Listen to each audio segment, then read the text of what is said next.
All about ILTA.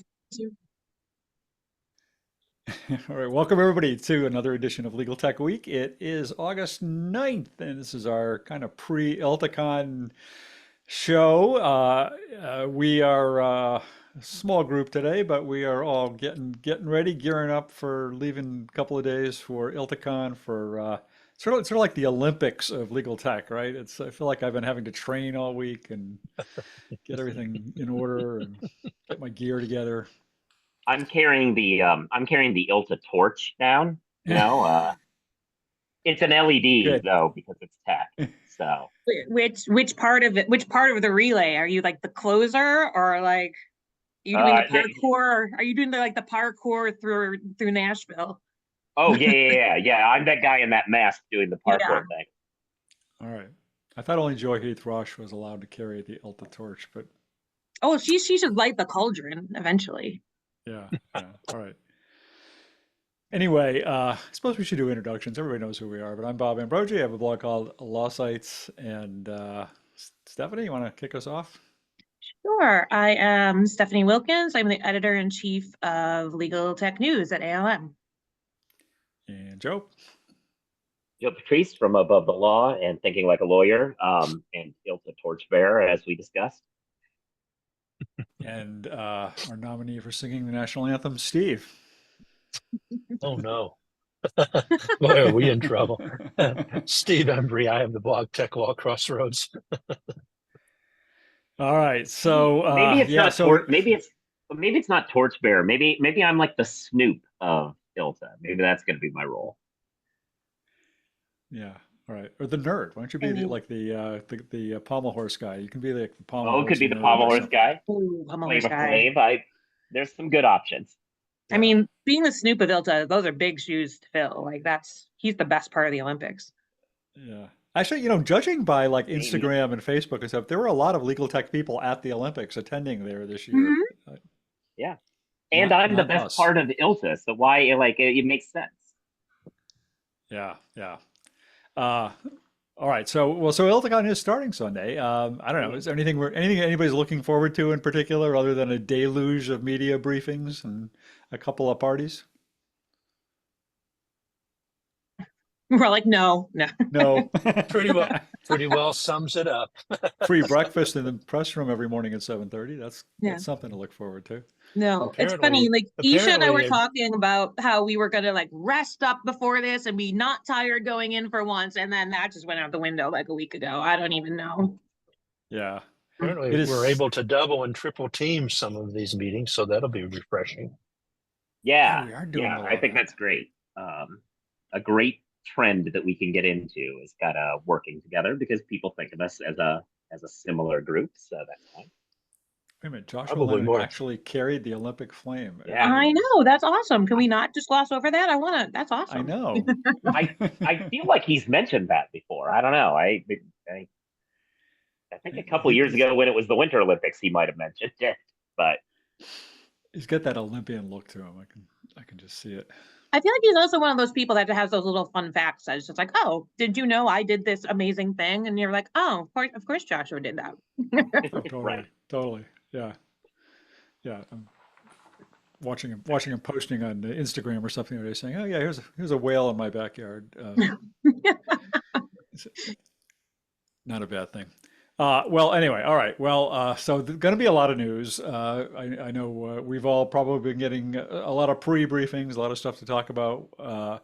It's always a little bit of a challenge to even keep up with the news during ILTA and actually then do everything else you have to do during ILTA. So how much of it I actually end up covering, I don't know, but some of you guys are better than I am at doing that. So we do have news this week to talk about, though. And boy, I don't know where to start. I would kind of, I'm really actually intrigued. Well, a couple of stories that really intrigued me. But Joe, your story about the big law partner who's kind of scoffs at spoliation or the whole concept of it was a little bit shocking to me. Yeah, it was shocking to everybody, I think. Jeff Sims was the head of antitrust for a very long time at Jones Day. By the way, spoiler alert, of course, Jones Day is at the center of this like lawyers behaving badly sort of situation. But with the Google antitrust verdict came in, which obviously has a huge ramifications for both search and tech generally. But I mean, there was a great piece, and I'm now blanking on where it was. Bloomberg maybe had a really insightful piece that I hadn't really thought of this angle, but this could have implications for AI development generally, because one of Google's advantages long term is that they have, proprietary ownership of tons of user data, which they could use to train future models. So that could be a thing implicated by this decision. So a big decision on all of these fronts: AI, antitrust. I didn't talk about any of them, but what I did talk about in my piece was this former Jones Day guy decides to jump on one specific part of the opinion, which is the judge took time out of the 300-page opinion to note that Google had destroyed lots of evidence, years worth of evidence, in the form of employee chats. They had a document retention policy that auto-deleted employee chats after 24 hours or 48 hours or something like that. And he said, and Google just kept that in place long after, 2 years after they were informed that there was a probe into them. They were informed that there was going to be litigation. That's what we in the biz like to call a lit hole. They didn't do any of that for this stuff, and only started holding it after the government filed a motion going, hey, it sure seems like there's a bunch of chats that aren't here. At which point they said, oh, our bad. The judge took time out of the opinion to go, look, I'm not sanctioning you for any of this, because ultimately I find there's an antitrust violation without digging into that stuff. And therefore, no harm, no foul. But I'm very taken aback by your approach to this. And this Jones Day guy is like, this is so silly. I counsel people to make sure there's not a paper trail in antitrust. Not a wise move, I didn't think. I mean, he's retired, maybe it's not a problem, but not a wise move. He was corrected immediately by a former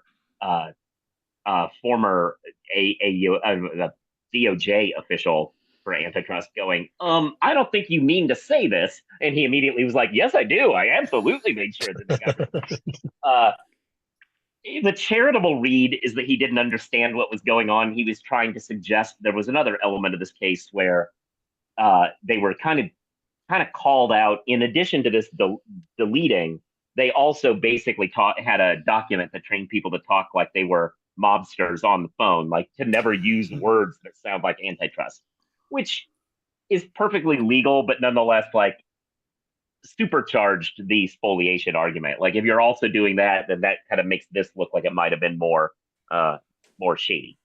Whatever. So maybe he only thought it was the talking like the mob aspect.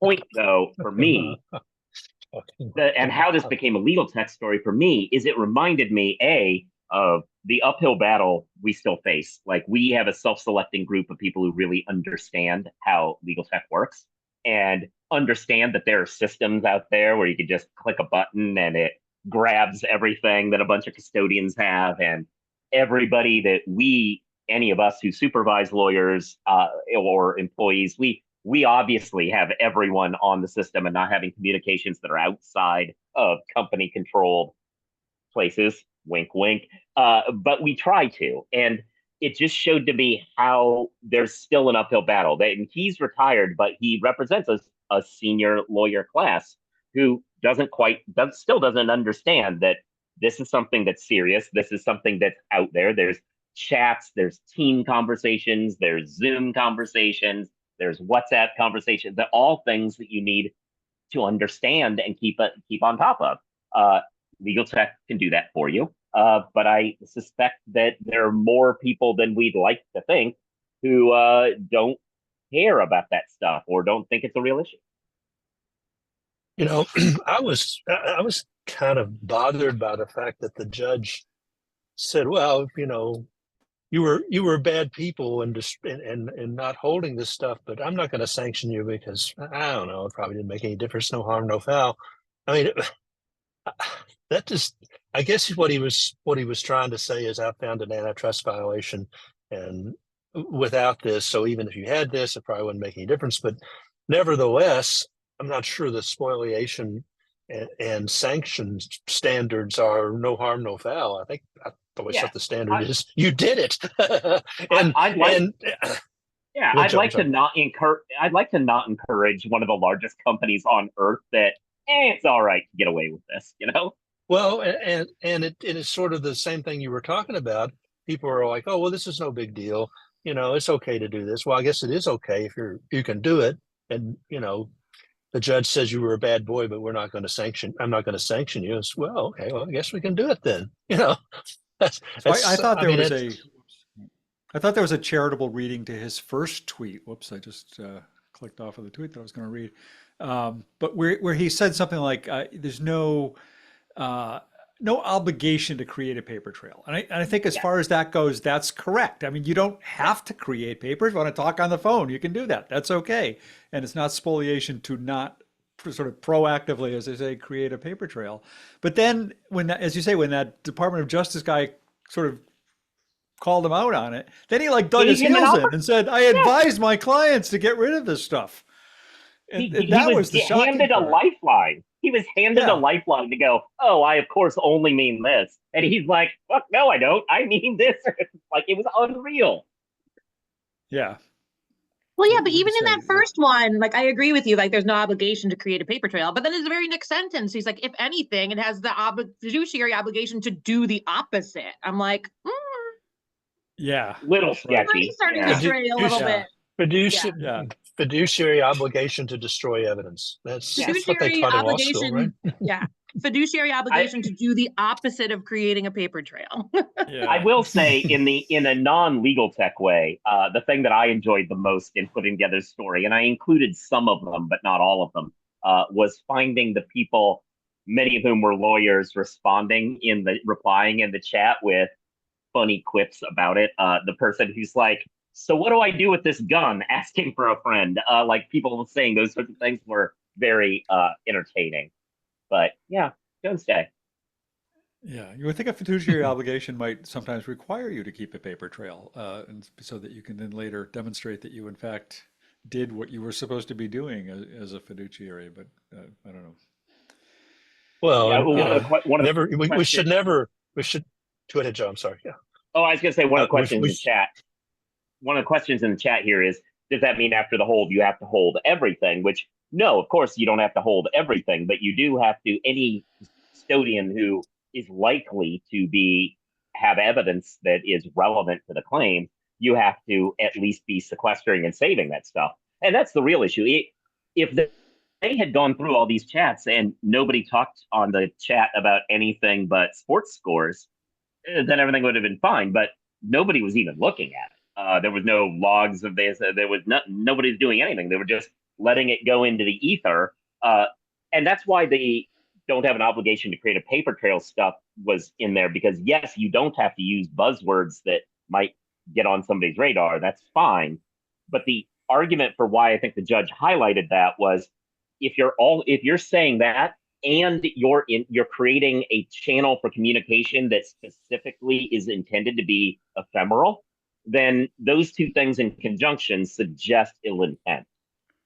All right. Yeah. Yeah. All right.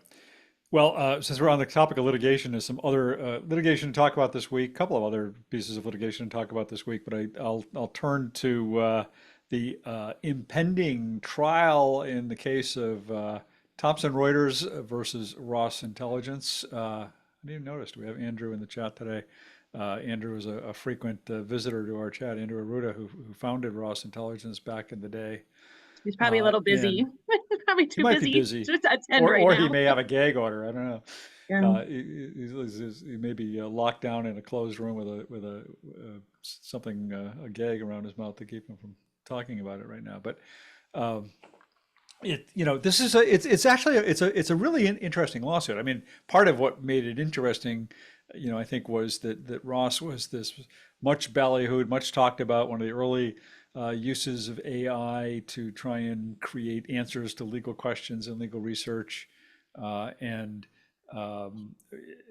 was effectively driven out of business by Thomson Reuters lawsuit. I mean, some might quibble that maybe its business was already struggling at that point, and this was kind of the straw that broke the camel's back. But Thomson Reuters sued him for copyright. It's interesting that back in 2020 or 2019 or so, there were two up-and-coming legal research services trying to challenge Thomson Reuters on its own ground in some ways. One of those was Ross, which Thomson Reuters drove out of business. The other one was Casetext, which Thomson Reuters acquired. So there goes that. There's kind of a couple of aspects to this. I mean, Thomson Reuters basically says that Ross went in and copied through a third party, basically went in and just massively downloaded head notes and key number annotations or whatever in order to train their AI, and that they're claiming copyright infringement and other issues. Ross denies all that, but in its defense is challenging whether Thomson Reuters actually can even maintain a copyright in all of this stuff. They've also counterclaimed brought antitrust counterclaims, basically claiming that Thomson Reuters is a monopoly or exercises monopolistic practices in the legal research space. And that's being heard separately from this trial. That's going to be heard in September as a motion for summary judgment. But the trial, to me, what's interesting here is that Thomson Reuters has basically built its company on these claims of copyright over the last 20, 30 years, 40 or 50 years, actually going back into the print days. And there have been challenges to it before. Notoriously, it wasn't. I think LexisNexis and Thomson Reuters got involved in a major lawsuit. Might have been before Thomson Reuters owned Westlaw, a number of years back. That ended up getting settled, and the terms were all confidential, and nobody knew whatever happened to that. But that one had brought kind of major challenges to Thomson Reuters copyright, and the judges found that there are enough issues of fact here anyway to go forward on some of these claims and let a jury decide some of these factual issues around the claims of copyright. I mean, basically, it comes down to, are the head notes really sort of original works of original authorship, or are they basically just taking quotes out of judicial opinions and restating them and making a few minor changes to them? I think that's kind of the short version of the crux of it, but it'll be interesting to see how it plays out. Don't forget that in doing those head notes, there is human hallucinations from time to time. Human hallucinations, yeah. I thought I got a chuckle, Bob, when you were reporting on apparently the judge said, "This is a factual mess." So I'll give it to the jury. Great. $1 billion copyright case involving generative AI and artificial intelligence is a factual mess. We'll just give it to the jury. They'll figure it out. They're smart people. Yeah. Yeah. Well, I think it's interesting also, I mean, in a sort of legal tech or legal research geek mode, it's going to be interesting just to hear the testimony. They haven't released publicly the witness lists. A lot of the documents have been sealed in this case, I guess to protect trade secrets. But just based on the depositions that were getting noticed in the case, sort of a who's who of people from the legal research academic world, including, of course, a number of Ross and Thomson Reuters executives, but others as well. So it would be fascinating to just sit there and listen to it all. Just before the show started, we were all talking about wishing we all had time to go do that. I'm not sure any of us has time to go sit there for however many weeks this may go on as a trial, but who knows? We may pop in for the closing arguments or the opening arguments or something, coffee breaks. I don't know. No, Yeah, one of the things. Oh. No, go ahead. I was just gonna say one of the things I posited is if there's like a law school or firm in like Philly, which is like close to where it is, if we did, it would increase our likelihood of all showing up for the closing. If like there was some like oh yeah, you can come and do like do like a speak to folks or whatever, talk about tech here, and then we go down to the trial, that sort of thing. So let us Yeah. know. Yeah, and if we have a heads up of like, oh, this is when the opening is going to start, or this is when the closing is going to start, like Philly's not that far, at least for me from New York. I keep saying Philly, it's in Wilmington, but it's close enough to Philly, take the It's a train down. suburb. Yeah. Yeah. Yeah, Um, there's a train that runs New York, Philly, yeah. Wilmington. Taken that Um, many times. yeah. I did think the filtration motion, that was called filtration, right? Where they were Yeah. trying to see if they could knock out any of the head Filter notes out, yeah. if they were identical enough to not be copyrightable, and it turned out that they didn't knock out any of them. I thought that was interesting. Yeah. All right. Well, we'll see. And then, meanwhile, there's also on the litigation front, Steve, you were going to talk a little bit this week about the potential CrowdStrike. implications Yeah. of the Delta's litigation against CrowdStrike. Yeah. Well, there isn't any litigation yet. There's Oh, only right. threatened. Yeah. The whole thing is kind of interesting because, when I first heard about all that, I thought, oh, that must be some goofy CrowdStrike, some goofy fly-by-night company that really messed things up accidentally. Apparently, it's a very well-regarded company in the cybersecurity field for analyzing security threats. And what happened was that some of their security sensors in the software apparently malfunctioned, which caused it. But Delta sent this letter to CrowdStrike and Microsoft threatening a suit. I think they damages were claimed to 500 million or something, and the response was pretty interesting. CrowdStrike said, "Well, first of all, you better read your contract with us because your damages are kind of limited. But be that as it may, you probably will need to explain if you file a suit while all your competitors seem to get up and running like weeks before you did, and you might want to have to explain why you turned down every opportunity. Every time we told you we would help you get this fixed, you said no, you wouldn't let us.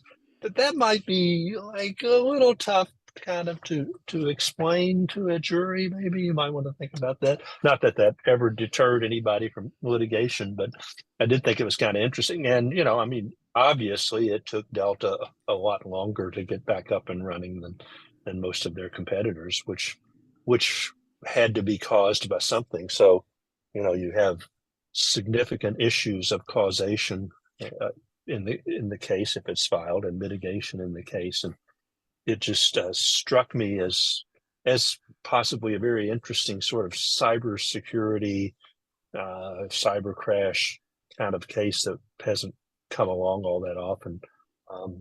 Apparently, CrowdStrike is getting a lot of kudos for how they're handling it by kind of opening up the tent and saying, "Here's exactly what happened. Here's where we went wrong. Here's how we're trying to fix it." And other experts in the field are sort of saying that that's what you need to do, because by doing that, you'll make sure that somebody else doesn't happen to somebody else. I don't know how true any of that is, but the story was kind of interesting that here we have this significant outage, and you have a customer that's complaining that seemingly didn't try to help itself as much as it possibly could have. So, interesting story, and be an interesting lawsuit, assuming it gets filed. It seems, I feel like Delta's like just doing everything it can to screw up its reputation and its standing That's right. as an airline. Yeah. I mean, I've been a Delta guy for a while. I used to love Delta. Got lots of rewards. I always fly Delta, and then first they shake up their rewards program in a way that just makes no sense whatsoever. And it's like, Right. Penalize the people who are their loyalist customers with this crazy change to their rewards program, and then all this. It's like they're going out of their way to try and lose customers, and then Southwest follows suit by getting rid of its open boarding thing that everybody always, like, the one thing people liked about Southwest was the fact that it had this Right. unique boarding approach. So they said, sure, people like that, so let's get rid of it and go So get do rid what of the it. other airlines are doing. It'll give us an excuse to charge more. Right. We have a great deal. We're going to give The you more less we make service and people charge you more for suffer. it. And I'm a JetBlue loyalist, so none of this bothers me. Yeah, well, I'm and gonna I go- love JetBlue, but now they're cutting their flights in Boston. They're like reducing Yeah. their flights in and out of Boston. Yeah. They Yeah. stopped going to my local airport, which sucks. To go slightly off topic, but we're already kind of there. The craziest damn thing as far as airlines chasing profits I've ever seen is a few years ago, I was on a flight and no one was in the exit rows because they now charge more for it because it has more legroom. 0 people sat in the exit rows. And I said, hey, I stopped one of the attendants. I was like, hey, I'll volunteer to take that, like, because whatever. And they were like, no. And somebody moved into that seat and they ordered them out of it because they were like, no, those cost more and we're not going to let you do that. And I was like, I'm pretty sure someone has to sit here. I feel like that's the Yeah. whole point of that spiel you give us about how Right. we'll all die if no one is sitting here. But yeah. Yeah, I was just thinking the same So- thing when you said that, Joe. It was Yeah. crazy. I was so blown away by it. I was like, I mean, like, look, we're all probably gonna die if we crash in a plane, but if there's a chance that we get a Sully moment, we're gonna want somebody in that seat opening that door. Yeah, I'm going to be busy pulling the life jacket out from under my seat because I know that that's going to help me too. Yeah, I mean, honestly, I would rather have the aisle that row open and the flight attendants who know what they're doing open the door than the random person who had 5 beers in the airport bar opening the window and supposedly helping me. And that's fair. If they assigned a flight attendant to sit there, I'd have been cool with it. But they didn't. They weren't sitting there either. It was just like empty. Chaos. Yeah. All right. Well, one thing I think is sure to come up over the next week as we're all getting lots of product demos and surely of all sorts of AI products is going to be the question of whether this is really a real product or just a ChatGPT wrapper. And Ooh, rappers. Yes. wrappers. And I love the story you guys did on this week, Stephanie. Thank you. Yeah, Isha crushed it. We've been talking about doing the story for a while, and we sort of sourced it out, and we figured perfect time to run it before ILTA, because I feel like exactly like you said. I feel like you're going to hear the phrase GPT wrapper, ChatGPT wrapper, thrown around a lot on the floor. And what does that really mean? Because I feel like a lot of people say it without knowing what it means. And I mean, I think we've talked about it on the show before that I've even said, like, Oh yeah. it might not even be a bad thing. I mean, I don't know. I mean, there are ChatGPT wrappers out there, but it's a question of, are they worth the money that they're raising? But what? Well, wait. So ChatGPT wrapper. Let's define our terms. So that's like Drake. No, I was going to say, is that with a W or an R? That's who's singing the national anthem, to answer. Go back to the beginning. Yeah. But yeah, so this concept that you just take ChatGPT, you put your name on it, and that's really all it is, just in a fancier package, and you're charging money for it. And sure, some of these products are that, but I feel like the bigger question came up is because it really is just like, it's like the insult du jour, right? And like it's raised a lot of discussion on LinkedIn, and I feel like Tom Martin was like, it's sort of become shorthand for like an AI company I don't like, which is really fair. A lot of people will just be like, oh, I don't like them, they're just a wrapper, which, I mean, people are using it that way. But I mean, some things are just a wrapper, and that might not be bad. So there's a big, there's a big debate about, do people even know what they mean when they say it's a wrapper? And then even if they do, is it necessarily a bad thing? And sometimes a wrapper is just fine because that's all you need. But it depends on how it's being marketed. Is it being so oversold as something that it's not? Is it? I mean, there's a lot in there, and like, yes, the analogy she did with the. We had a lot of internal debates amongst our team about who liked what candy better. That was a fun analogy. Came out of that analogy. But it's, yeah, this wrapper discussion. I would love to hear what people think about it, because it gets a lot of reaction of whether or not people are all anti wrappers, or if there is a place for them, or I mean, I don't know. It's just going to come up a lot because it's definitely a running insult right now. Yeah, it comes up as a Are we pejorative. got You'll be in a demo or something, Definitely and a pejorative. some vendor will say, Yeah. "Oh, well, that other product is just a wrapper." yeah. I gotta say, like, as I've learned more about these models, I do see an East San Francisco, West San Francisco war coming between these wrappers. Like Oakland and East Bay or something. So I hate to display my ignorance purposely. I know I do it non-purposely all the time, but like, aren't a lot of these companies that use these retrieval augmented generation? So they're basically saying you're going to search a limited database, but then we're going to send it to ChatGPT to like create the response. I mean, how is that fundamentally different than a wrapper? Or am I thinking about the whole thing wrong? Well, you're not. And the article gets into, like, people are saying, well, there's thin wrappers and thick wrappers too. I mean, how much you're adding on top of, like Kara was just saying in there, it means not adding any additional value beyond ChatGPT. But then, okay, so say you just take ChatGPT, slap your name on it. That's at its core, that's the ChatGPT wrapper. But then say you only put slightly something more on it. Is it still a wrapper? If you put like a little bit more, like how much of a change do you have to put on top of it before people stop just calling you a wrapper?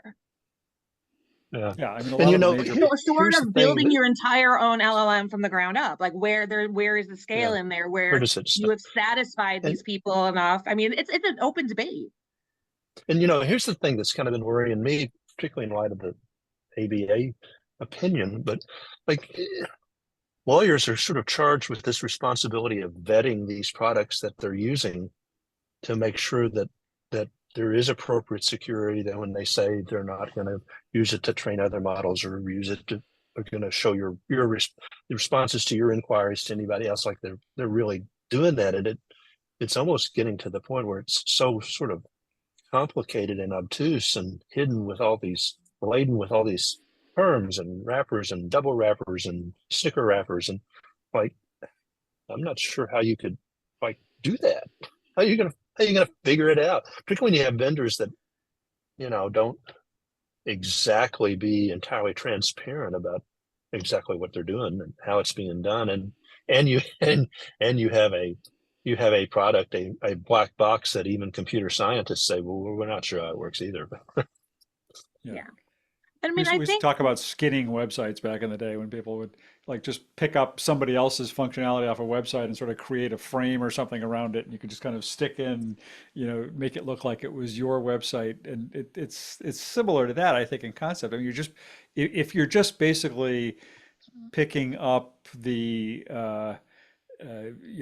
essentially just taking OpenAI's API and doing nothing with it other than making it look different, putting a different UI on it or something, then that sound to me, I think, is a wrapper. If you're actually taking, I mean, most of the even how many people are really building their own LLMs? I mean, most of the products out there right. are using one of the major commercial LLMs or several of the major commercial LLMs, but it's what functionality they're adding to it. It's what they're doing with it that really makes the difference.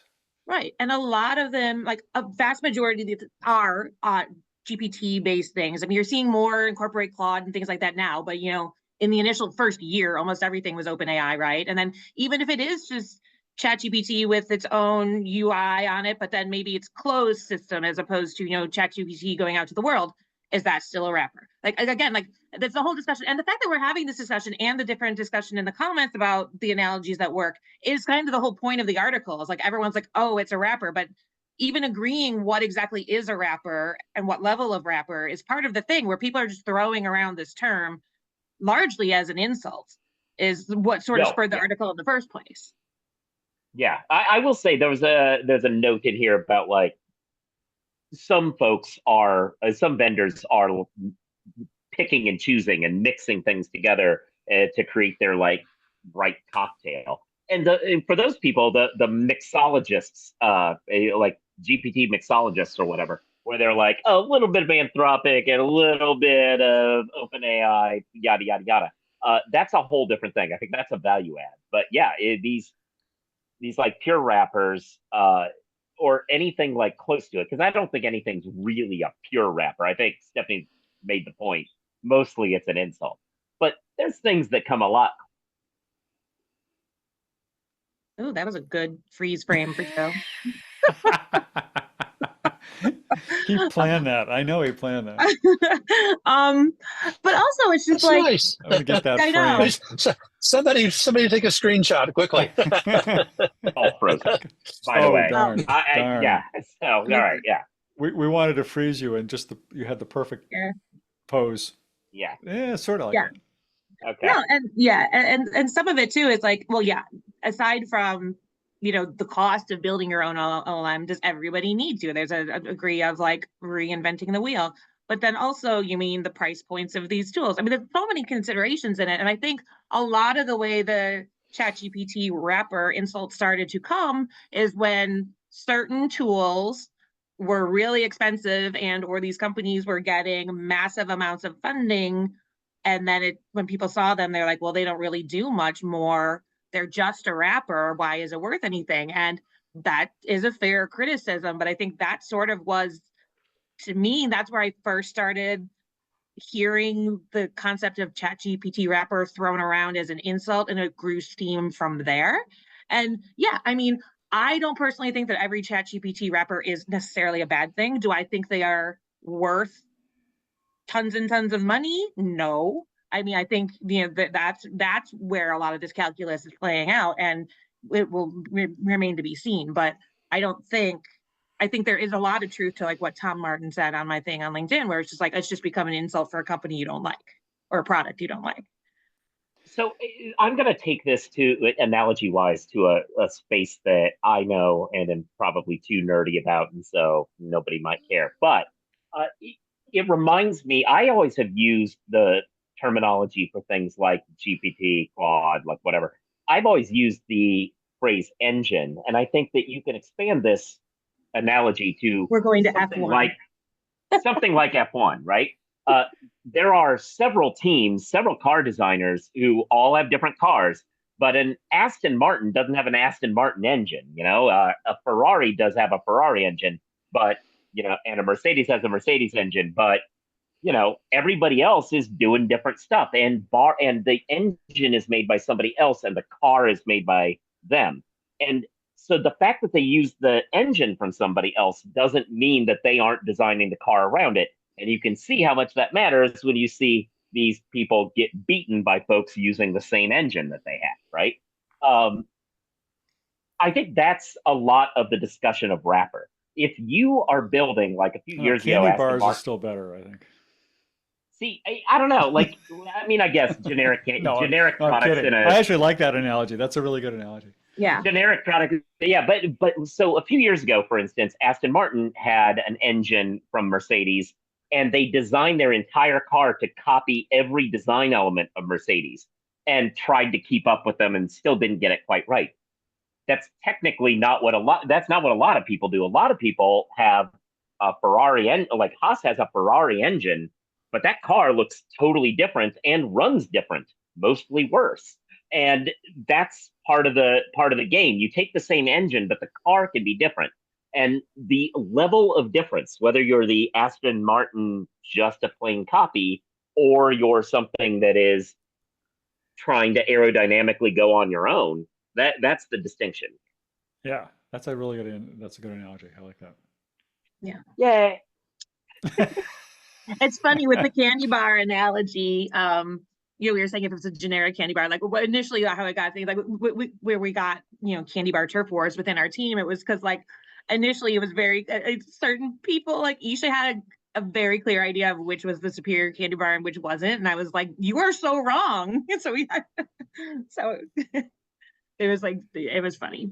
But no, I think the engine one is a really good one too. But still, I mean, all of this again, it was just like, well, if you do this, is it a wrapper? But if you do this, and that's the whole thing. I'm like, how, like, I think we can all agree that if you just take ChatGPT and literally just like make it look different, like a different user interface, or like change the color of it, that's definitely a wrapper. Yeah. But how much do you have to change it? How much value do you have to add to it for it to not be a wrapper? Or what is an acceptable wrapper? What's a useful wrapper? I don't know. Yeah. I don't, I know, well, no, maybe I shouldn't say what I was about to say because I was going to quote somebody that I may be quoting them out of context. But I do think you can. I mean, look at something even like prompt engineering. Like there are products coming out that are basically really what they're doing is simply doing the sort of back end, behind the scenes prompt engineering, so that you can go in and do something really easily. That you could do yourself if you wanted to take the time to do the prompt engineering and figure it out. But you know, is that enough of an enhancement if you simply go in the back end and you do some prompt engineering so the user can just say, I want to get this done, so I just press this button and it does it. I don't have to think about how to instruct the AI to do what it is I want done or something. You know, it can be very simple. Some of the apps that you see are just very simple applications of, I mean, they're basically just a wrapper, but they're a wrapper that has a useful functionality that adds value Right. to the product. Yeah. No, it's a really interesting debate to me. And I think we all each have our own internal line where we're like, well, that's just a wrapper and useless, and oh, that one's actually interesting. But I don't think you can even if we could articulate them, I don't think they're necessarily all the same. Yeah. And side note, I've heard the artwork she made for it is my favorite that we've made yet on AI. So Yeah. yeah. I saw that. I think it's like that's it, right? For like all from now on, all editorial news stories have to be illustrated with something we all create on Dolly or somewhere else. I mean, we've been doing it here and there when none of the stock art really feels like it fits. But that one, she was like, oh my God, it did the perfect thing. And we're like, yep, never going back. Yeah. Do you remember those days where it takes you like 10 minutes to do the story and then it takes you like an hour to come up with the right Right. the Or right you search for it and you're Right. like, how is there no stock art? Especially now That's that what stock it, art uses AI. I'm like, how is there nothing out there that is the right right. picture? Yeah. I only Yeah. pay for It's I only pay for AI for the art aspect, for that moment Yeah. where I'm like, why is there not a stock image that has a giant rainbow clown wig on top of Supreme Court justices? And then I can do that, and then it gives it to me. Yeah. By the way, I know Yeah. why there isn't a picture of that, but Yeah. All right. Well, let's see, a couple other things we could talk about. I'd like to just briefly talk about this news that came out of Texas this week because I think it's pretty significant. The Texas Supreme Court kind of gave its preliminary approval to new rules that are going to allow the delivery of legal services by people who are not lawyers. I won't say non-lawyers. But you know, it's we've been seeing these examples pop up in a couple of different states over the last few years. I'm not sure I would have thought Texas would be the next one to do it, but it's often interesting that the states that some of the biggest states, the states that have some of the biggest rural areas, probably have the greatest challenges often in with unrepresented litigants and addressing access to justice issues. And so Texas has come out with basically two rule changes. One is these a class of legal paraprofessionals who will actually be able to deliver certain legal services without the supervision of a lawyer. Sounds a little like those good old triple LTs that they had in Washington way back when that ended up getting shut down. But this program will allow people to give direct legal services, legal help, legal advice, certain kinds of matter, family matters, I think, immigration, justice court matters, which is kind of their small claims court. And then the other one are these court,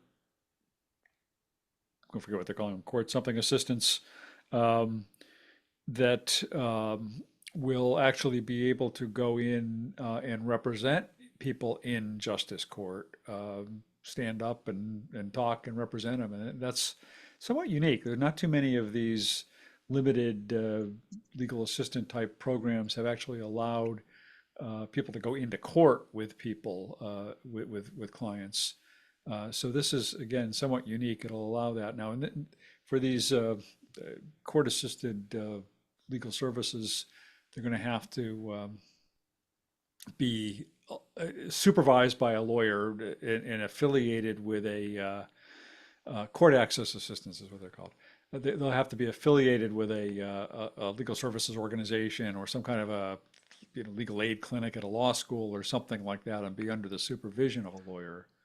But still, it's a significant step forward for access to justice, I think, in Texas.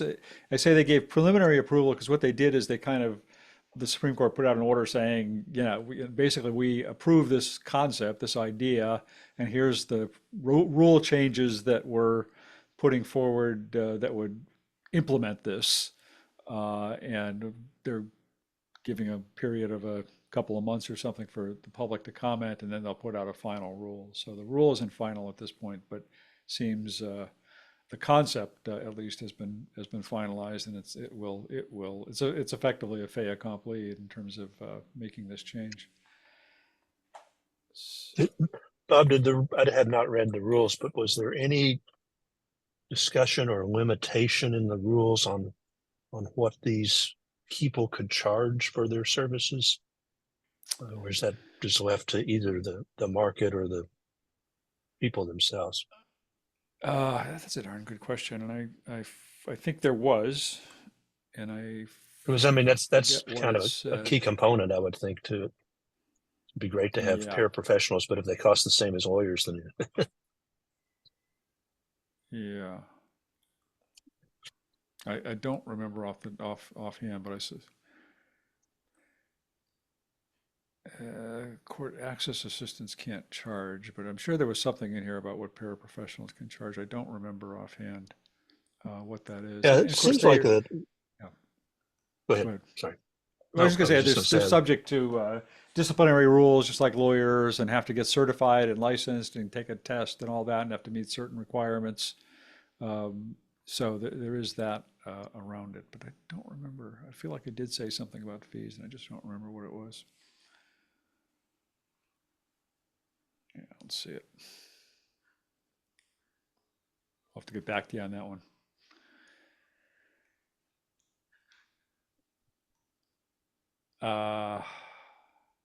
All right. I think there's one more story in the hopper, right? There is. The Dutch judge. Oh, that one? Yeah.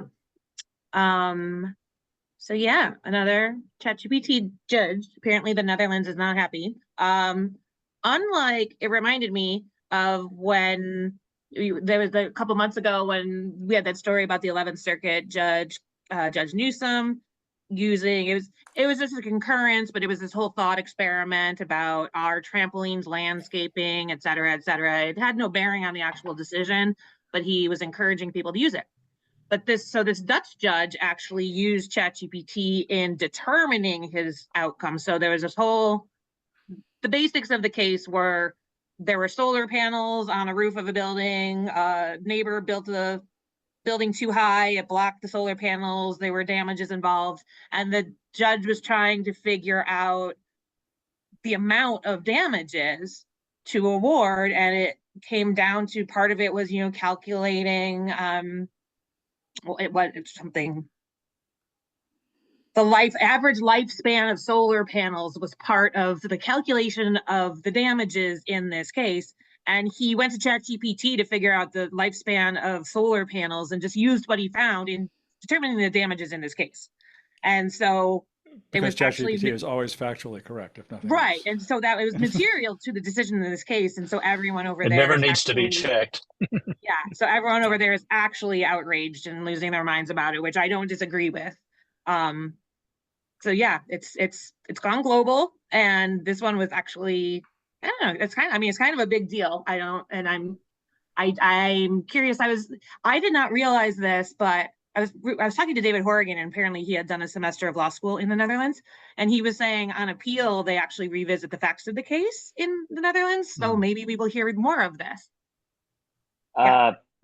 to quote the Austin Powers movie, there are only two things I hate in this world: people who are intolerant of other cultures and the Dutch. No, but Is this going to be another seriously, Formula One thing, Joe? I feel like there's another no, but that could be. Yeah. No, but I actually read this and I was a little like eye rolly because so the first opinion we talked that you highlight was actually very useful because he was trying to use ChatGPT, the American situation, was trying to use ChatGPT to reflect what common knowledge would be, and if GPT is pulling it from the universe, that suggests it's the summary of common knowledge, which is a good use of it. It's not good for a lot of things, but it's good for that. Yeah. The problem with this one, though, when I started digging more into this opinion, they were like, this is an argument that neither party made, and he's bringing in something from outside of the facts in the record. And I'm like, then it has nothing really to do with AI. If he searched it on Google and said, I looked up something and it said this, they theoretically would have the same complaint, at least based on the way in which they talk about it. And if that's true, it brings us back to what we said about the airline decision, the fake airline hallucination cases. So many of these issues are issues that are not unique to AI. They're just situations where everyone decides to throw AI under a bus. Because it really is just kind of like he brought in outside evidence. I'm like, okay, you could have done that with a book, like, or a stone tablet or whatever. Wait, Joe, you mean courts aren't supposed to consider arguments nobody made and rely upon facts that aren't in the record? Has any American court ever done that? Yeah, but as Joshua notes in the conversation over here, civil law judges can do that, and I don't know quite where the Netherlands is. I will say that the objections raised in the Netherlands case seem to be focused on the idea that the judge shouldn't have had the power to do it. But yes, like I know in France, for instance, like if the judge is like, you know what, I'm smarter than you all, I've looked this up and I found out the answer, they can definitely do that. I don't know quite why the Netherlands is different, the Netherworld or whatever, but they seem to be very up in arms that it was facts outside. And I get that I worry, what I took away from that case was more, we're going to have more of these issues where problems that are normal lawyer problems that either are normal lawyer problems that we should blame on lawyers, or they're normal lawyer problems we would normally go, shrug. People are going to get hyper excited about it just because AI is involved in some way. There's nothing different about this than him looking up what the average lifespan is in a book, but everyone freaked out because it's AI. I agree to a point, yes, that I mean, it would be the same as if he had, Googled it or whatever. But I do think the fact that ChatGPT makes it so much easier to do this, you're going to see more people doing it when they might not have done it before. I mean, maybe, although what's the average lifespan of a solar panel is a query I could have put into Google. Or I guess we already talked about the antitrust case. I'm sorry. I could have put into Bing and found or DuckDuckGo and found an answer already. And that's the thing. It wasn't like a complex question like, what's the consensus between multiple, like it wasn't like it was just like, what's the lifespan? I'm like, you can look that up. With DuckDuckGo, you would not have found the answer, but nobody will know you didn't find it. So that's Ask Jeeves. Whatever happened to Ask Jeeves? Yes, yeah. Listen, Alta Vista is wildly underrated. What impressed me about this story was that Legal Tech News has a Brussels correspondent. We do. Thomson. Well, we don't. The Law.com International. How many major cities do you have correspondents? I adopted adapted the story from Law.com International, and they have a lot of international correspondents. Okay, all right. So no, I do not have an army of international people out there. I currently have one reporter still. Oh, I thought you were hiring somebody. What happened? Well, she has been hired. She hasn't started yet. Oh, there we go. Right. One day she will get here. So right now she's relying on her sprouts overseas. Yeah. Press. Yeah, yeah. All right. Well, we have all got packing to do, and we've all got to do a little more scheduling of more media briefings and whatever else. It's good that we get Jesse right in the chat. Couldn't we just do some group scheduling right now and save everybody a lot of time? Well, No, it was no, that's how because some of it happened. Because last week she heard us saying it in here, and that's how some of it came to be. no, Yeah. in fairness, all of their scheduling's already done. Meanwhile, people not affiliated with that particular company are still sending me things that I got one an hour ago. I mean, we probably got some more meeting requests or embargoed things from Monday morning while we've been on this call, probably. Yeah, I wouldn't doubt it. I'm getting a ton of them. Yeah.